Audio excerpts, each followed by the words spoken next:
p.m. here on the East Coast. And it wasn't Donald Trump that passed the sanctuary state. It was Gavin Newsom and the Democrats. Is California ready for a Republican governor? President Trump thinks so, as the candidate he endorsed makes it on the ballot. But is there enough Republican momentum to stop a Democratic power grab? We're live with election results pouring in overnight. And flying in the face of controversy, the Eagles head coach set to break his silence today after his team was sacked by the White House.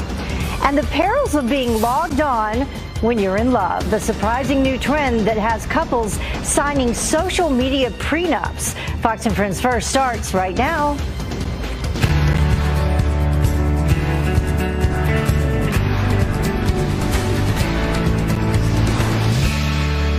Oh, baby, why don't you just meet me in the middle?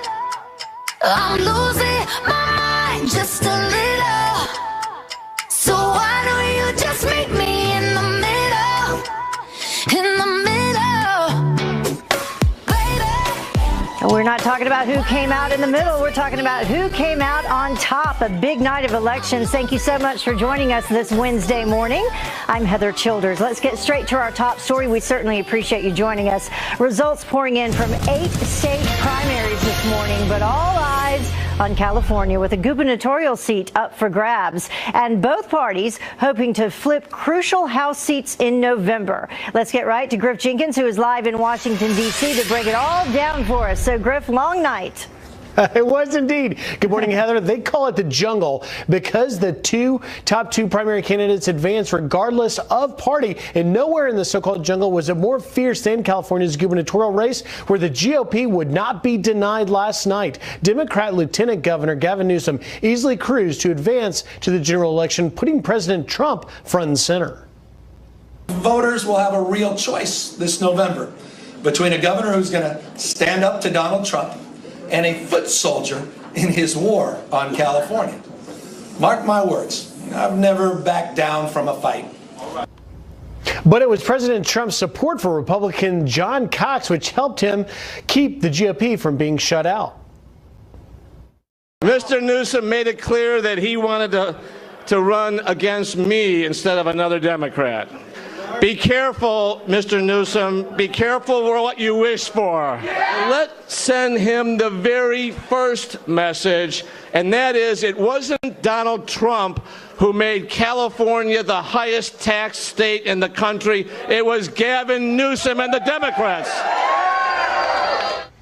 And Democrats' hopes of riding a blue wave to regain the House majority are in question at this hour, depending on the outcome of 7 of California's Republican-held seats where Clinton won in 2016. Remember, Democrats need to flip 23 total seats in the House to regain control at this hour. Some of those 7 races still close to call, with the possibility of Democrats getting boxed out of those races by Republicans winning the top 2 spots. For example, in California's 48th, Heather, incumbent Dana Rohrabacher easily won first with roughly 30%, but the 2 Democrats are being challenged by a Republican, all within striking distance of each other. Very important there. And there were some errors in L.A. County. Some 118,000 names left off the ballot due to a printing error. County Clerk Dean Logan issuing this statement: "We apologize for the inconvenience and concern this has caused. Voters should be assured their vote will be counted." And it wasn't just California. We should point out 8 states cast ballots last night, including Alabama, Iowa,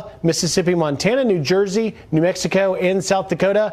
A notable outcome: incumbent Senator Democrat Bob Menendez held on despite his recent trial. But make no mistake, as these results come in this morning, this is all about Democrats hoping to retake the House, and they are hinging upon California, where races still in question. All right, Griff Jenkins live for us. That was a lot. Thank you so much. Appreciate you running through all of it for us. Well, Democrats, in the meantime, pulling out all the stops, as Griff said, in last night's primaries as they seek to retake the House. But Fox News politics editor Chris Stirewalt says that they're going to need a lot of help to hold the line in the midterms. So far, Democrats have a lot to be happy about tonight in terms of the way things went in the East, though Republicans got pretty much what they needed. Now that we know that this House contest, battle for control of the House, could be quite close, right? If the election were held today, control of the House would be narrowly decided. We're looking at one or two of these House districts could make all the difference. Democrats need help right now. They're going to have to airdrops. It's going to be like the Berlin airlift in Orange County. They're going to have to dump millions and millions and millions of dollars to try to hold the line in those seats and get voters out. You know what they're going to say? Don't let Nancy Pelosi be back in charge. Well, Democrats need to flip 23 seats to regain majority of the House. To the other big story we're following, Singapore's Capella Hotel is set to make history. The luxury resort will play host to President Trump's June 12th summit with North Korean dictator Kim Jong-un. President Trump, I should say, is expected to stay at the hotel, which sits on a secluded island, actually, that once served as a pirate hideout, they tell us. Well, the denuclearization talks will mark the first ever meeting between a U.S. president and the leader of the rogue regime. Chinese tech giant ZTE could be back in business. Reuters reporting the Trump administration reached a preliminary agreement with the company, lifting its ban on buying American supplies. Well, the tech giant has was left economically crippled, I should say, after doing business with Iran and North Korea, violating sanctions. The company will reportedly pay $1 billion in fines. China has offered to buy another $25 billion in American goods. Well, the Philadelphia Eagles, we told you about this yesterday. Their head coach, Doug Peterson, expected to address the Super Bowl champs' canceled White House visit today. The Trump team calling the whole thing a political stunt from the Eagles. Doug McElway has that story for us. 1,000 Philadelphia Eagles fans came to the White House. The only thing missing was their team. After President Trump withdrew their invitation, he tweeted, quote, "Unfortunately, only a small number of players decided to come and we canceled the event. Staying in the locker room for the playing of our national anthem is as disrespectful to our country as kneeling. Sorry." In a formal statement, the White House added that the invitations would remain open for the 1,000 invited fans who, quote, deserve better. No members of the Eagles team knelt during the national anthem through the 2017-28 season, but a few players did stand and raise their fists during the anthem at times. The decision to withdraw the invitation has again left the president in familiar crossfire. He won his battle with the NFL. They changed the rules on taking a knee during the games. He could have just declared victory and welcomed those who wanted to come. It's a defeat for the players one more time. They just will not let this go away. The Associated Press reports that the president had been leery of the visit all along, noting team owner Jeffrey Lurie has been a Trump critic. The White House today blamed the Eagles franchise for what it calls a political stunt. If this wasn't a political stunt, they wouldn't have waited until Monday, well after 1,000 of their fans had traveled and taken time out of their schedules to offer only a tiny handful of representatives to attend the event. In a tweet, Eagles player Malcolm Jenkins blamed the president. Quote, "The decision was made to lie and paint the picture that these players are anti-America, anti-flag, and anti-military.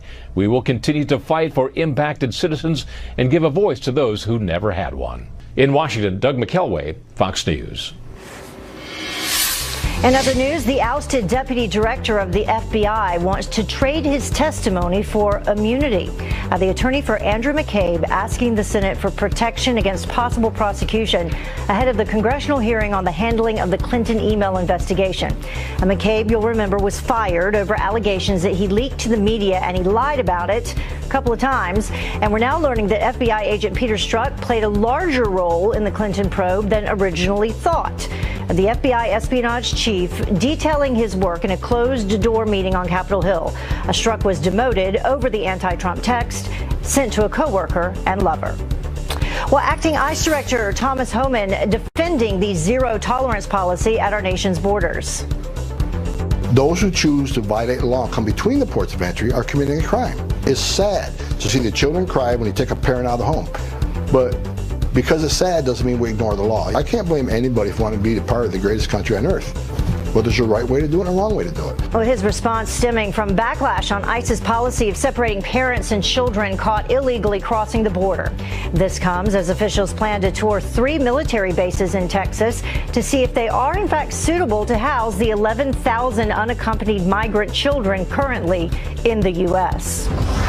President Trump praising Mitch McConnell for keeping the Senate in Washington this summer. Our commander-in-chief tweeting, Mitch McConnell announced that he will cancel the Senate's August recess. Great. Maybe the Democrats will finally get something done other than their acceptance of high crime and high taxes. We need border security. The critics say the Senate Majority Leader is trying to keep Democrats off the campaign trail, but he says there's too much work to be done. Over at the House, members appear ready for recess. Majority Leader Kevin McCarthy called this the most productive session in years.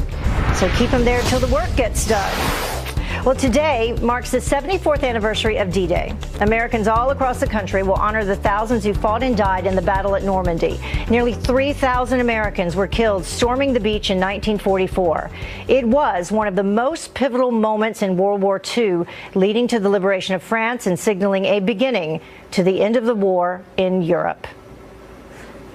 Well, the time now is about 10 minutes after the top of the hour, and President Trump is set to sign a new VA bill today that could change the way our heroes get health care. Our next guest is an Iraq War veteran here to explain why this bill will make all the difference. It looked like I was saying I didn't apologize. I apologize to my family, to Monica Lewinsky, her family, to the American people. And Bill Clinton gets a Me Too do-over, but just wait until you hear what another one of his accusers has to say about it.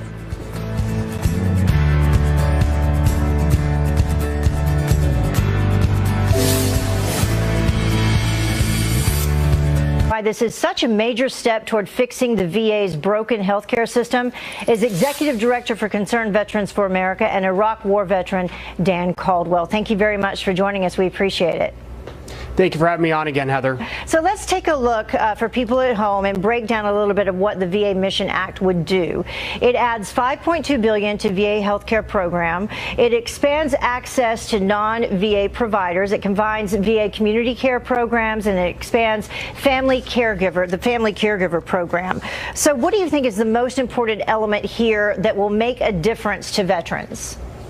Quite simply, this bill will give veterans more health care choice. That additional money is not going into the VA's failing government-run health care system. It's going into community care programs that will allow veterans to access care outside of the VA when they need it and when the VA can't provide the care that they deserve. It additionally creates private urgent care clinics for veterans so they can access walk-in care without an appointment, which will vastly increase choice and access for care for veterans. And I think that's the biggest part of this.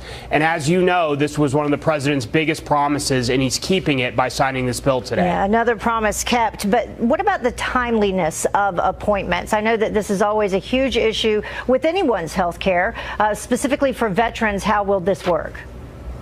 So one of the big remaining issues at the VA, not at every VA hospital, but certain ones across the country, is that there's still not timely care for veterans. There was just a recent government accountability point that the current choice program, which was implemented under the Obama administration, is not providing timely care in many cases. That's because of the bureaucracy, because of some of the rules that were put in place by the Obama administration that, quite frankly, were put in place to undermine the choice program because they were uncomfortable with it, because they didn't want that much access to private care. This bill will streamline those programs. It will reduce the amount of bureaucracy and set clear standards for when a veteran can access care outside of the VA and empower veterans, not bureaucrats. And from what I understand, a lot of veterans are using that program, specifically about 30,000 appointments a day. So this $5.2 billion will go toward continuing that choice program through 2019. And then what happens? Once the program ends in 2019, there will be a new VA community care and choice program. It will be one program instead of 7, and that reduces bureaucracy and duplication, which will hopefully allow veterans to get care quicker and which is more convenient to them. So you know firsthand the issues that have been in place with the VA healthcare system, those issues moving forward. Does this do enough? What needs to happen next? Well, look, this bill is a big deal. It's a big win for veterans. It's a big win for President Trump, but it doesn't fix every problem within the VA. We still need to get to a point where veterans have full choice. What I mean by that is a veteran can choose to go to a VA community provider or a VA healthcare system at their choice, not determined by a bureaucrat or not determined by standards. They need to have their choice. This bill gets us very close to that, and it is a big step forward, but it doesn't go all the way. All right, Dan, thank you so much for joining us this morning. We appreciate you breaking it down for us, and thank you for your service as well. Well, thank you for having me on to discuss this important issue, and thank you for covering it. All right, have a great day. Well, the time now is about 18 minutes after the top of the hour, and a brand new twist in the bromance between Dennis Rodman and Kim Jong-un. Will the former pro basketball star have a key role in the high-stakes Singapore summit? Carly Shimkus is here with the rumors swirling online.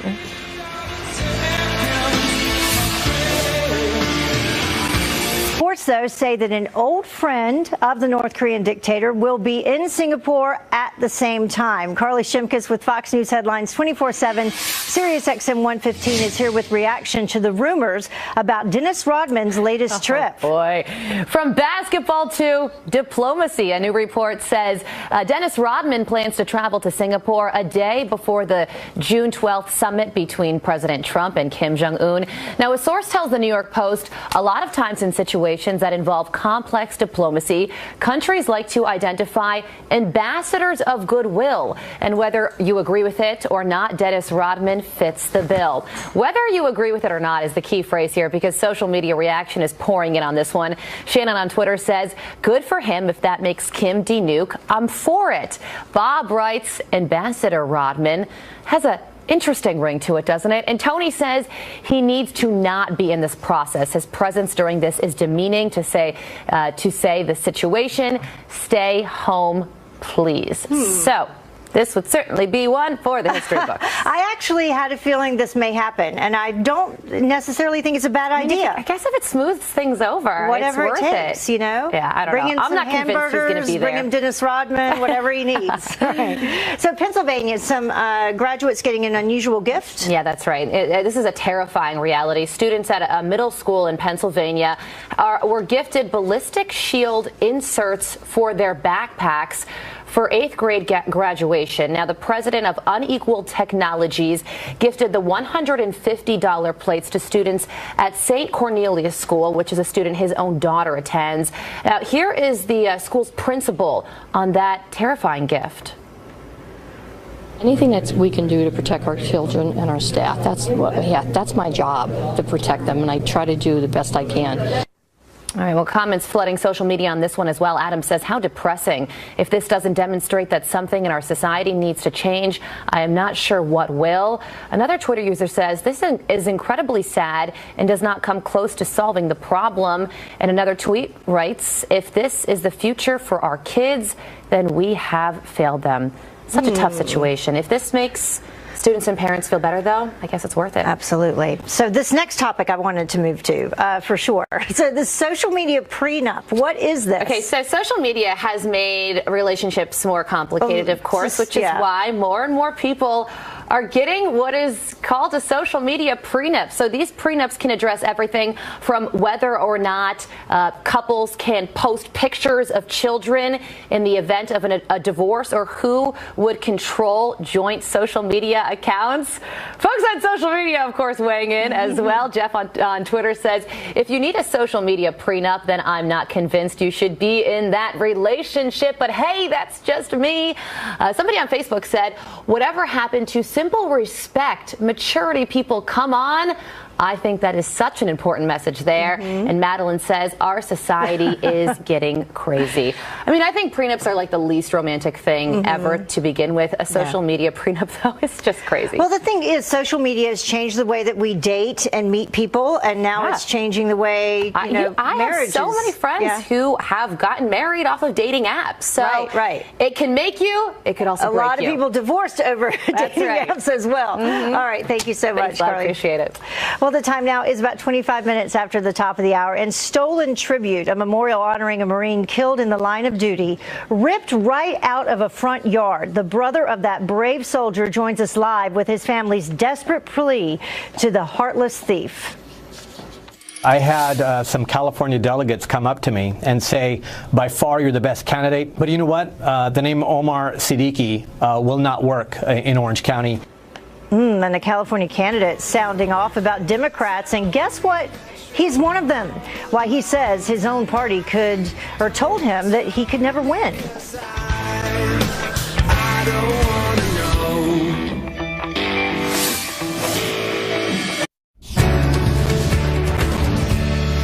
Welcome back. The FBI agent who sent anti-Trump text messages had a larger role in the Clinton and Russia investigations than originally thought.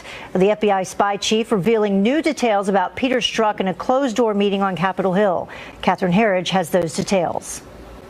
The FBI's espionage chief, Bill Priestap, with direct knowledge of the Clinton email and Russia investigations, testified for the first time behind closed doors for House investigators. How's it going in there?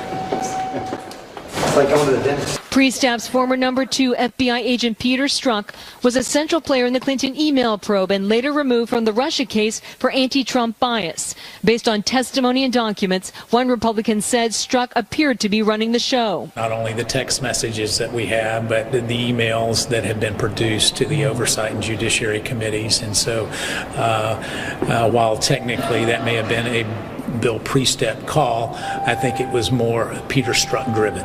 One committee Democrat said Priestap's testimony was straightforward, direct, adding he intervened once the extramarital affair between Strzok and FBI lawyer Lisa Page was known. He was a supervisor, and so I think that he took the appropriate actions once he found out about the nature of the relationship. Republicans want more information from Priestap about the alleged confidential human source that contacted Trump campaign aides. Priestap rarely traveled overseas, and lawmakers pressed him on a May 2016 trip to London and whether it was connected to the Russia probe that Strzok launched 2 months later. Priestap, along with his former boss FBI Director James Comey and others, are the subject of the long-awaited Inspector General's report into the FBI's handling of the Clinton emails. With congressional committees in a holding pattern, waiting for the report to drop any day, on Twitter the president questioned, quote, "What is taking so long on crooked Hillary and slippery James Comey?" adding, quote, "Hope report is not being changed and made weaker." On Capitol Hill, Catherine Herridge, Fox News.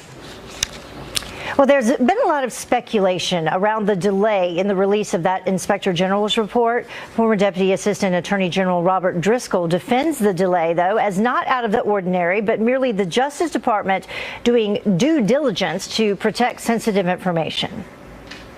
I think people are overblowing the delay. I mean, I've represented people in this situation. When the report's done, everybody who represents someone who's been interviewed in that report gets their little chunk of the report that mentions their client, gets to review it alone in a room and not take it with them, and has about a week to get back with any comments to the IG, who then decides whether or not to take them into account or not. So the fact that it's 2 weeks after it's done is about on time. I mean, I'd be concerned if it took another week or so, but right about now is about when it should be coming out, in my experience, from when the report is done to when you work through that process. And in this circumstance, there's a lot of high-powered lawyers involved. I'm sure people are billing lots of hours making objections.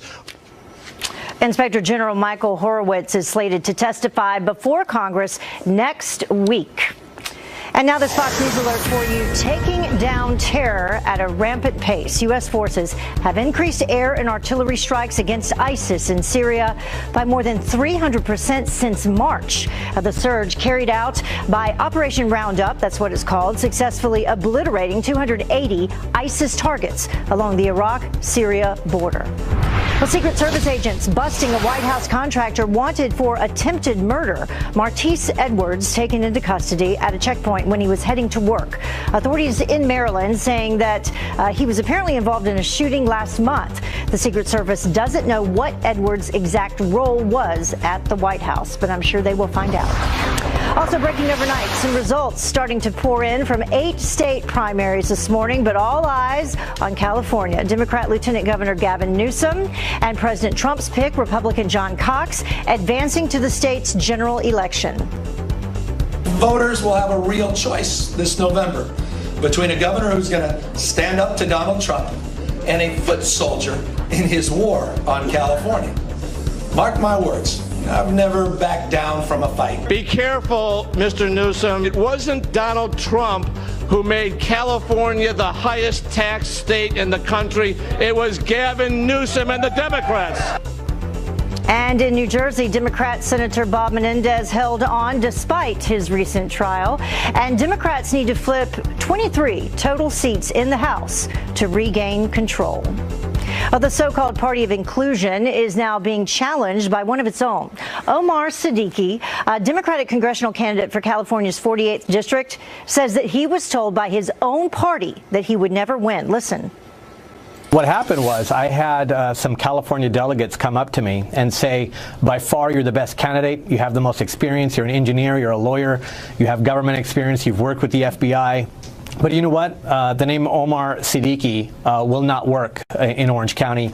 You need to change your name. And you can imagine that was just unacceptable to me. I do not want to be judged on the color of my skin, but rather the content of my character. The Democratic Party is supposed to be the party of the underrepresented and the party of the marginalized.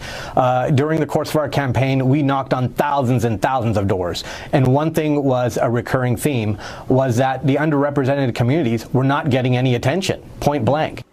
Well, Siddiqui was vying for the seat held by Republican incumbent Dana Rohrabacher. Well, a heartwarming note, or a heartbreaking, I should say, note left behind by Kate Spade, found dead in her New York City apartment from an apparent suicide. The letter addressing the fashion icon's 13-year-old daughter, saying in part, "I'll always love you. This is not your fault."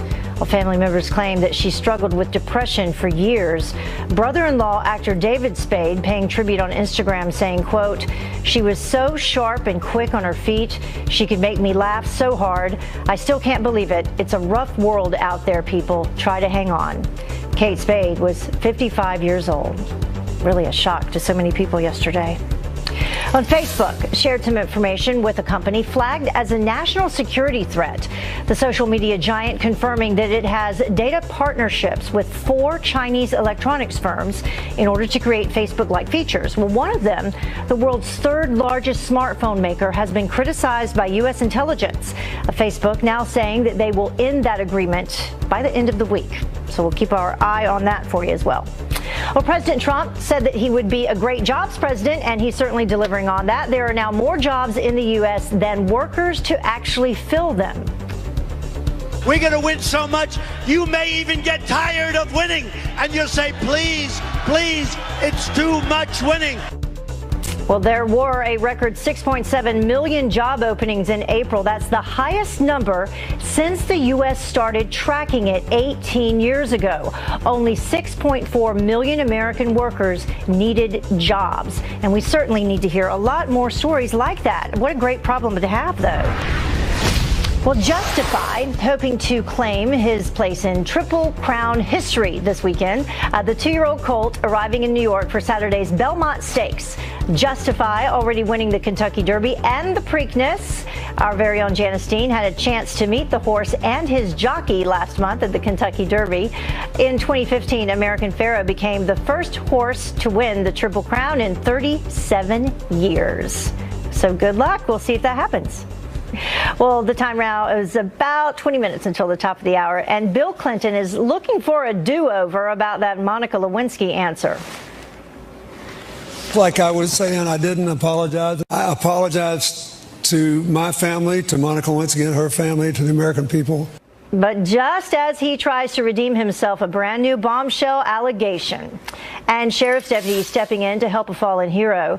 The story behind this picture that will make your morning.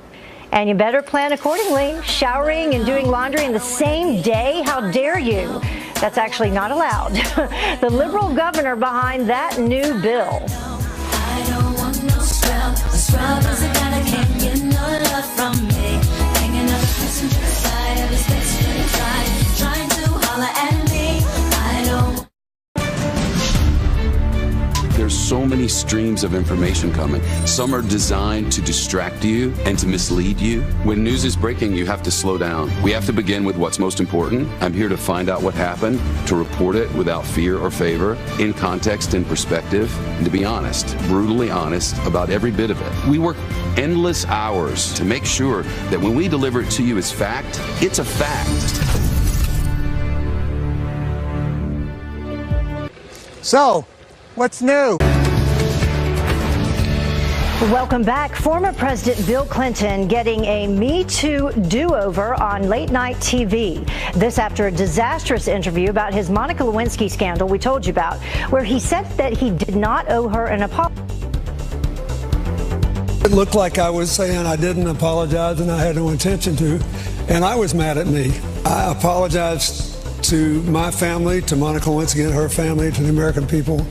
I meant it then, I meant it now. I've had to live with the consequences every day since. Making it about me again, though. But in this Fox News exclusive, Clinton accuser Gennifer Flowers says that he needs to face harsher consequences. I'm advocating that Bill be prosecuted for his sex crimes. Why shouldn't he be prosecuted for rape, as Bill Cosby has, and Harvey Weinstein was just arrested? Why don't they arrest Hillary as a co-conspirator? She has been the person that has let him go and the enabler. Well, Clinton says that he still believes the Me Too movement should be supported. Now to one of the most liberal lawmakers in Congress who says that he wants to be his state's next top lawyer. Congressman Keith Ellison officially announcing his run for Minnesota Attorney General. The Democrat tweeting, quote, "You deserve an Attorney General who will never stop fighting for you and your family. That is what I plan to do." Ellison is expected to stay on as Deputy Director of the Democratic National Committee. And Netflix is taking requests, apparently. Users can now tell the streaming service what movies and what shows that they want to watch. The title request page lets you order up to 3 movies and TV series that aren't already on their service. Netflix will then notify you if and when your picks become available. But the company says there are limits to what they can license. So it'll be interesting to see how that works out. And this is funny. Hide from husband. An Amazon delivery driver helps a woman keep her packages away from her better half. The Texas wife placing this hilarious sign at the doormat outside of her home.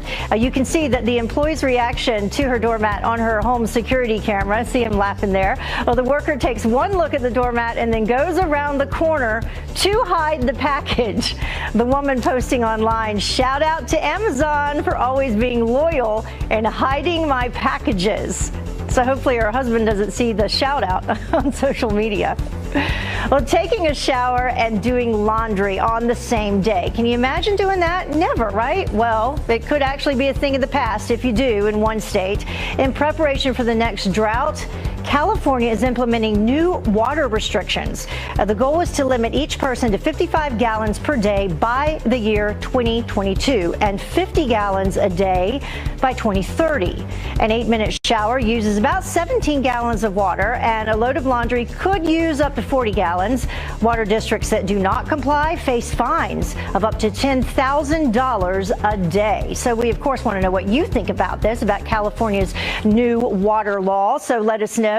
You can log on to our Facebook page or Twitter page, and we have some of those responses for you. Diane on Facebook saying, "Well, I would like to say I feel sorry for the people. Then I remember they keep electing their own misery." And then Maria on Instagram says, "No, I'm showering and washing my clothes. I'll conserve in other ways if necessary." And then David on Twitter says, "I'm glad I don't live in that state." Kathy on Facebook says, or wants to know, who does laundry every day? That's a good question, Kathy.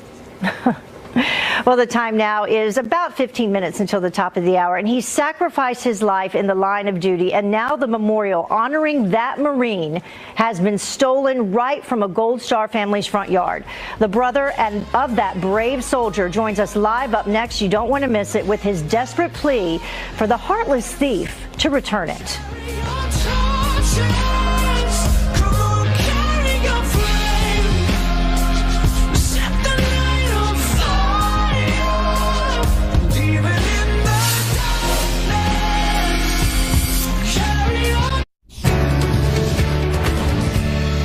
Welcome back. A memorial honoring a Marine killed in the line of duty ripped right out of a front yard. You can see it right there before it went missing. The Gold Star family now desperate to get it back, begging the heartless thief to return it. The brother of that brave Marine, Private First Class Daniel McGuire, Samuel McGuire, joins me live now. Thank you very much for joining us. We really appreciate it. Good morning, Heather. Thank you for having me. Can you tell us first a little bit about your brother? Sure. You know, being my older brother, I see him a lot differently than a lot of people do. He's obviously a hero, and he was all heart his whole life, all about family, all about kids, all about helping people. He was just full of love, and that's the best way to describe him. Yeah, and he was killed during a tour of duty in Iraq back in 2008. And when you talk about a big family, you're the youngest of what, 6 brothers? Yes. So family definitely important. You all bond together for sure. Oh yes, Yeah. We're all very close, even though there's a whole bunch of us. Yeah. So your mom, actually, you and your mom were driving by on your way to church when you noticed that the silhouette was missing. Yes. So we were pulling out of the driveway.